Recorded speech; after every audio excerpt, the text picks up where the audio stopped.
And we actually have, oh, I forgot to mention, we have a listing appointment at 1 o'clock today. So we're gonna bag and tag this bad boy.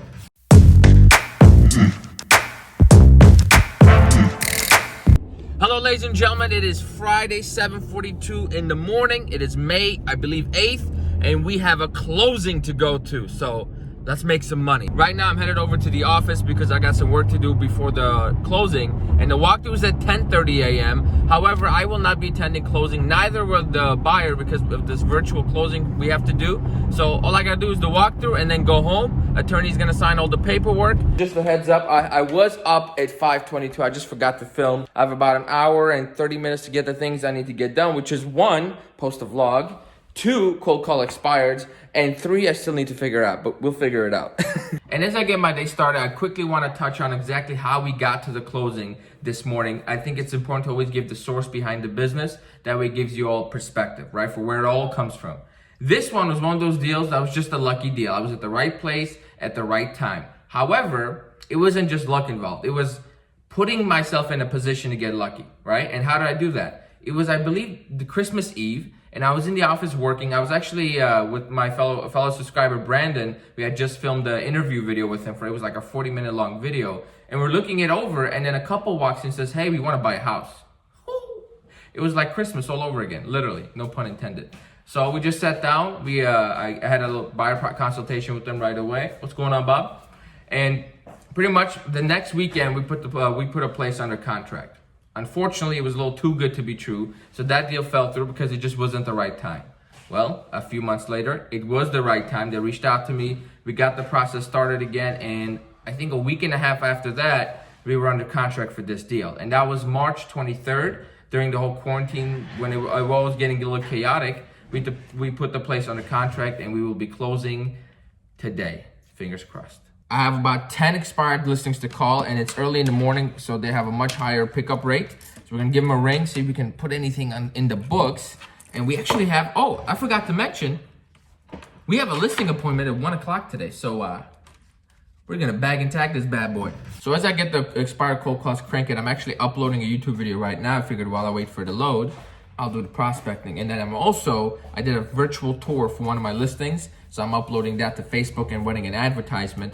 I might share my screen and show you how exactly I do it, but I don't know if I'm not gonna commit to that just yet. I might run out of time. In the jungle, the mighty jungle, Aaron wins again.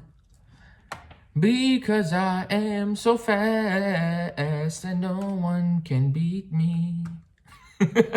So whenever I'm calling expireds, folks, I actually like to drop it down from the triple line to the single line because there's only 10 people to call and it takes about 15 minutes anyway. So this way I make sure that I enhance the pickup rate as much as I can because these are the best people to talk to because they've already expressed interest in moving. So it's just getting there at the right time and saying the right things, and poof, you might end up with the listings. So far, folks, we've called 7 expireds and not a single one has picked up. The only pickup was a wrong number who was half asleep. And definitely not in the state. And that about does it, folks. Those are all the expires. There are only 10 this morning. We called 15 phone numbers and 0 contact. It is 9:08 a.m. In about 22 minutes, I gotta head out over to Plainfield, Illinois. That we could do this walkthrough. And I gotta finish editing and posting this YouTube video for now. All right, ladies and gentlemen, we are headed over to the walkthrough. It is currently 9:42 a.m. It's time to roll out. Hey, if you're enjoying this vlog, please just take a few seconds and hit that like button. Subscribe to the channel if you're new, and please leave a comment with your feedback.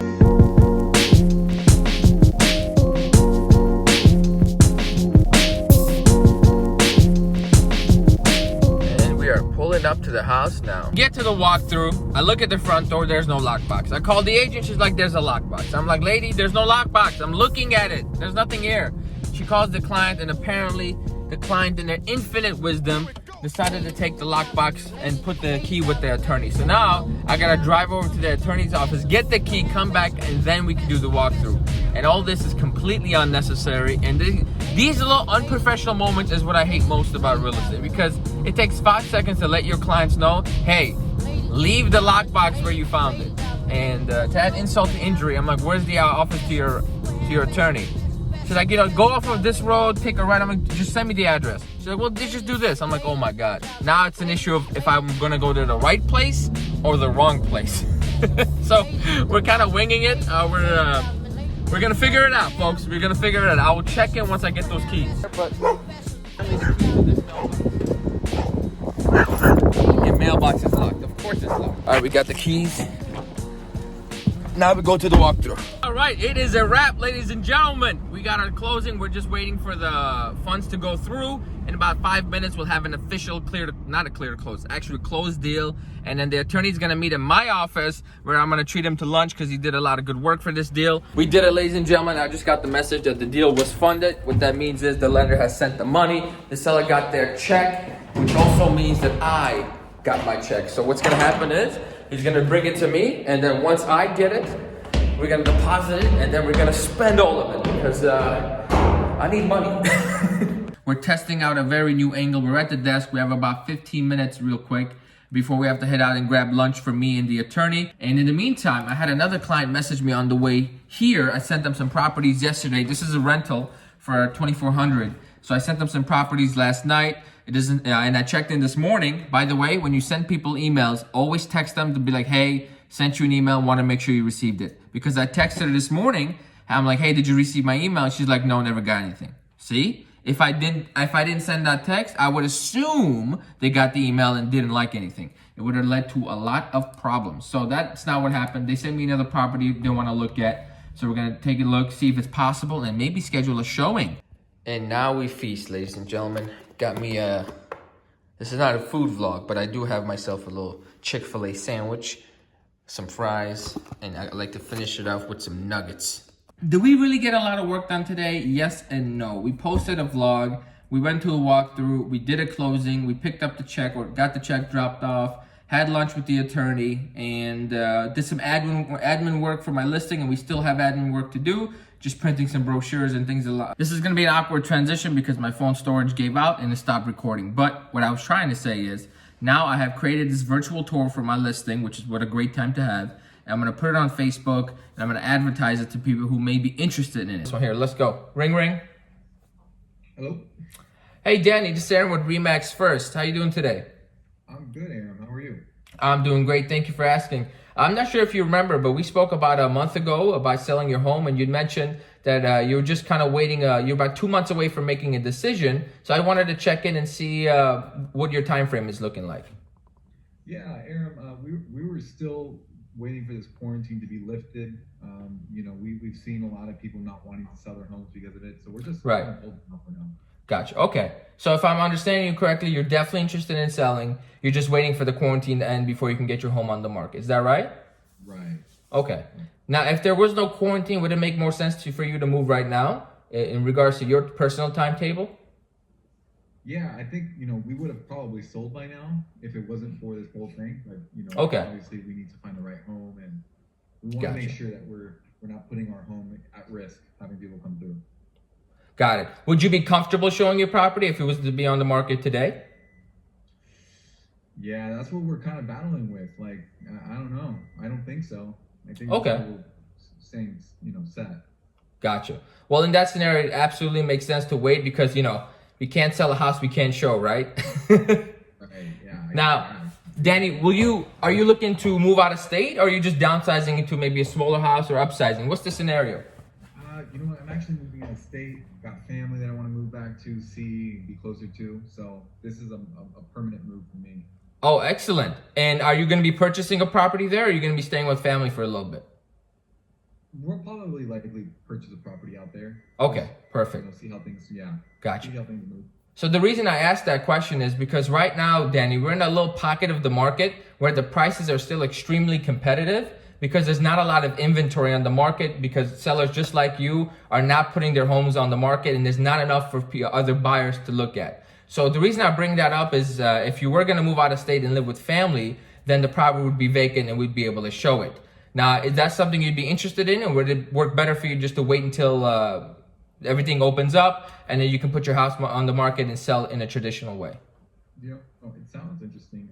But I think we're likely going to stay put. Okay. Why don't you give me a call in like about, let's say, when the quarantine ends? Excellent, excellent. So I would suggest we're probably about a month away from the quarantine ending. What I'll do right now, Danny, is I'm gonna check in with you in a couple of weeks, just to make sure nothing has changed, and then we'll just keep touching base. And then whenever the things are ready to go, you're ready to go, we can get together and have a more detailed discussion. Fair enough? That sounds awesome. Thank you, Aaron. Anytime. Have a great day, Danny. Take care. Bye. And it's when someone's like, I don't want to go against what you're saying. Like, you're telling me I don't want to move. I don't Right. want people coming into my house because of coronavirus. And then I combat you and I say, well, why? If we're doing qualified fires, they're wearing protective equipment, you know, it just sounds pushy. It's just like... It is. It is. Well, look at the way I answered that. All I did was I asked you a question of what scenario would work better for you, right? So the only critique I had for you actually was if somebody says they're like a month away from selling, right? We're waiting for the quarantine to end. I want to first identify why. Are you waiting because you don't believe the market is good? Or are you waiting because you have safety concerns? You recognize how I asked that question? I'm like, if there was no quarantine, would it work better for you to sell today? Or does your time frame work better in about a month? And they say, no, we'd be on the market today. I'm like, okay, so you're definitely motivated. What's holding you back? Is it safety? It's safety? Okay, cool. Well, there's not much we can do, right? If it's not safety and you're not worried about it, let's go. If you're gonna live at your parents' house, let's go. So right now we're writing up what's called ad copy, right? If you've ever done any advertisements or if you ever scroll through your Facebook feed and you see the advertisements, the copy is the actual written word of it. The reason that part is so important, especially when you're running advertisements on Facebook, is because I believe the statistic is 80% of videos watched on Facebook are watched with the volume off. So the copy that you write, right, your description is what's gonna pitch your deal or your offer, whatever you're trying to sell. That's what's gonna get someone's attention and wanna press play, raise the volume, and then listen to what you have to say in the video. Otherwise, you're wasting your time. So copy is extremely important, and it's one of the little skill sets that real estate agents should always develop. I was lucky enough, I bought a marketing course, and it really taught us how to do copy in a very simple, fundamental way. And I'm kind of gonna share those with you a little bit. So the first line of the copy is one of the most important ones because that's what's gonna grab someone's attention. And in this first line, you have to identify the audience you're speaking with. Because, for example, if I'm looking for a townhouse, right, which is what you see on my screen. If I'm looking for a townhouse, that's gonna catch my eye right away, and I'm gonna read the rest. If I'm not looking for a townhouse, first and foremost, you don't even want me to read your ad because I'm a waste of time, right? So what do we have so far? Looking for a townhome in Schaumburg without paying high association dues. So a quick formula for coming up with an offer is give people what they want without something they don't want, right? Giving the positive without the negative, right? Like, for example, I'll give you, I'm sure you've seen this if you're a real estate agent, right? Get listings without cold calling. Or get real estate business without prospecting. Or, you know what I'm saying? Get what you want without having to do something you don't want to do. Done. So now as the video processes, I'm going to take this little sliver of time I have to touch base with the client. I just listed the house last Thursday, so it's been a week. I'm gonna give them a quick weekly recap as to what happened, what kind of traffic we got. We had like 7 showings, 2 today. So we're just kind of, everything's going smooth. It's just a matter of time until an offer comes in. And since it's Friday, I figured why not share the weekly numbers with you. If you saw last week's vlog, you saw that I was kind of upset that I didn't make the calls I needed to make. And this week, we definitely did much better. There was a few days where I didn't hit 40 contacts, but those days were actually planned that we weren't gonna hit 40 contacts, so that was okay. Monday, we're at 40 contacts. Tuesday, we're at 26. Wednesday, we're at 40. Yesterday, we called for almost 2 hours at 21 contacts. And then today, we've called for about 11 minutes this morning. You saw me call, and nobody picked up, no contact. We're gonna talk a little bit about money in this vlog, ladies and gentlemen, because it is important. And I'm gonna put this at the end because I want the most loyal people who take the time to watch to see this part. And this is the end of the vlog, but you know what? If you make it this far, put commission check in the comments and I'll know, me and you will know you're the real ones, okay? I've done this in the past and I know who you are. Always comment at the end, so thank you. What do I mean by let's talk about money and commission checks?